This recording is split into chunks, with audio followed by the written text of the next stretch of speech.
महोदय, मैं राज्यपाल के भाषण पर अपना विचार विमर्श करने खड़ा हुआ हूँ। अध्यक्ष महोदय, जब भी राज्यपाल जी ने बहुत बड़े बड़े लोगों का, छत्रपति शिवाजी महाराज का, महात्मा ज्योतिबा फुले जी का, शाहू महाराज का नाम लेकर के महाराष्ट्र की सरकार चलाने की बात किया। अध्यक्ष महोदय, भारत रत्न डॉक्टर अंबेडकर साहब के वसूलों पर चलने वाली ये सरकार, मैं दावे से कह सकता हूं कि कमजोर तबकों के साथ नाइंसाफी कर रही है। 6 लाख करोड़ का बजट है और माइनॉरिटी 20% है, उसमें मुसलमान का 10%, 11-12% होगा, बाकी क्रिश्चियन है, सिख है, पारसी है, ये सब लोग उसको मिला 20%। आपने जो बजट दिया है 0.1%। मैं फाइनेंस मिनिस्टर का धन्यवाद करता हूं कि 200 करोड़ बढ़ाया उन्होंने, परंतु बढ़ाया, लेकिन मुझे बताइए ना कि उसके बाद भी 0.1% पूरे बजट का हिस्सा माइनॉरिटी को दिया गया है। और मैं कह रहा हूं कम से कम 5000 करोड़ हो तो मैं समझूं कि कम से कम 8%, 20% माइनॉरिटी है, 8% बजट मिले तो शायद लगेगा कोई इंसाफ हो रहा है। डॉक्टर अंबेडकर साहब ने सोशल डेमोक्रेसी की बात की थी। पिराम्बल में यह यकीन दिलाया गया था कि सियासी, समाजी, इकोनॉमिकल इंसाफ देश में होगा, यह हमारा संविधान कह रहा है। और टूरिज्म के नाम पर मंदिरों को, तीर्थ स्थानों को फंड दिया गया। मैं बहुत धन्यवाद करता हूं, तालियां बजाकर स्वागत करता हूं। सरकार ने टूरिज्म के नाम पर मंदिरों को और जो है तीर्थ स्थानों को बहुत फंड दिया, लेकिन मैं ये क्या पूछने का हक नहीं रखता सर? मैं क्या इस देश का रहने वाला नहीं हूं? मैं ये कहूं कि आपने मुस्लिम समाज के किसी और दरगाह को क्या पैसे दिए? आपने एक महाराज ने, छत्रपति शिवाजी महाराज ने दापोली में केलसी दरगाह याकूब बाबा के डेवलपमेंट का डेवलपमेंट किया, वो बनाया उन्होंने, उसका डेवलपमेंट किया जाए, ये मैं मांग करना चाहता हूं। छत्रपति शिवाजी महाराज ने अपने राज्य में 700 एकड़ जमीन उस दरगाह के डेवलपमेंट के लिए दिया था। मैं उसी दरगाह जो छत्रपति शिवाजी महाराज ने बनाया था, इतनी जमीनें दी थी, मैं उसी दरगाह के लिए मैं कहना चाहता हूं कि उसको जो है ना एक अच्छा फंड दिया जाए, उसको एक अच्छा दरगाह बनाया जाए। वहां बहुत सारे टूरिस्ट जाएंगे, जब कहा जाएगा मुसलमानों को मालूम पड़ेगा कि यह दरगाह छत्रपति शिवाजी महाराज ने दिया था।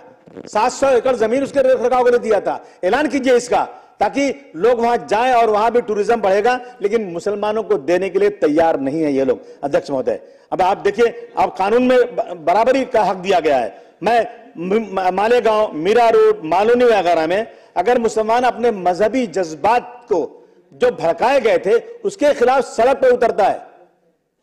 जब छत्रपति शिवाजी महाराज की मां के नाम अपमानित नावल लिखा गया था, जेम्स लेन ने लिखा था, तो हम सब पागल हो गए थे और हमने सबने मिलकर के उस लाइब्रेरी को जला दिया था और कहा था उस वक्त के होम मिनिस्टर साहब ने कि हम जेम्स लेन को अमेरिका से लाएंगे। अभी शुरू हुआ सर, अमेरिका से लाकर मुकदमा चलाएंगे। लेकिन बताइए आप मुझे, अगर मुसलमानों के खिलाफ हो रहा है, वो सिर्फ रोड पर निकल करके वो कर रहा है, कहीं थोड़ा बहुत पथराव हो गया तो उनके ऊपर 307, वो 10 महीना जेल में पड़े रहे।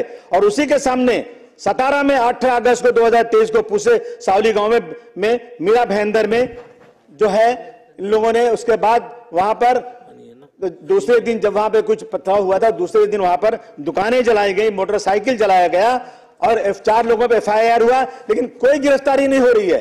ये कोई पूछने वाला है कि नहीं? महाराष्ट्र के अंदर एक भी गिरफ्तारी नहीं हो रही वहां पर। इसलिए मैं कहना चाहता हूं कि कानून सबके लिए बराबर है। उनको सिर्फ सिंपल IPC के तहत गिरफ्तार किया जाता है और उनकी जमानत 2 दिन में हो जाती है। अध्यक्ष महोदय, मीरा भयंदर में पथराव के बाद जो हमने जब उन पे केसेस करने थे, सरकार के पास भाग के दौड़ गए। यहाँ एक MLA है, मैं नाम नहीं लेना चाहता हूं, बार बार हर इलाके में जाकर के वो जो है भाषण करते हैं, नफरती भाषण करते हैं जाकर वहां पर। और सुप्रीम कोर्ट ने कहा था कि अब जब कहीं ऐसा भाषण होगा तो 100 मोटो केस होगा। मैं होम मिनिस्टर साहब के पास गया, मैं चीफ मिनिस्टर साहब के पास गया, मैं कमिश्नर के पास गया, लेकिन नहीं हुआ केस। और उसके बाद जब हम लोग गए हाई कोर्ट, तब जाके केस हुआ। ये इंसाफ नहीं है, ये इंसाफ देश में होना चाहिए। अध्यक्ष महोदय, थोड़ा सा रुकिए। पार्लियामेंट इलेक्शन में मानकुर शिवाजी नगर में भारत के संविधान के मुताबिक लोगों ने वोट दिया, जो अंबेडकरवादी को वोट दिया। सुनिए सर, वहां पर एक साहब कहते हैं कि ये यहां पर वोट हुआ, वोट जिहाद हुआ।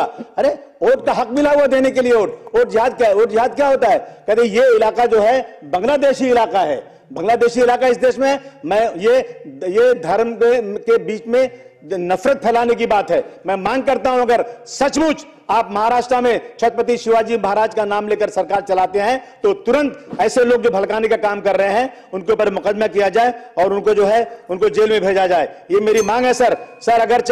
अगर मैं इनसे बहुत ही आजिजी के साथ कहना चाहता हूं, बहुत लोग कह रहे हैं कि मुसलमान वोट नहीं दे रहा है। चंद्रबाबू नायडू साहब हाथ मिला सकते हैं। जो चंद्रबाबू नायडू कहते हैं कि हम माइनॉरिटीज के लिए जो है हम हर हाजी को 1-1 लाख रुपया देंगे, और आप कहते हैं कि हाजियों का हम जो है हमने खत्म कर दिया जो उनको जो है सब्सिडी दी गई थी। चंद्रबाबू नायडू कहते हैं कि हम हर मस्जिद को फंड देंगे, आप कहते हैं मस्जिदें बंद कर दीजिए। आप चंद्रबाबू नायडू ने मस्जिदों के लिए जगह दिया है। चंद्रबाबू नायडू ने वहां पर चंद्रबाबू ने एक रमजान की इफ्तार में गए एक जगह पे, और इफ्तार करने के बाद नमाज पढ़ा। सन्माननीय सदस्य सर, अब आप उनसे हाथ मिला सकते हैं, हमसे क्यों नहीं हाथ मिला सकते? राज्यपालाच्या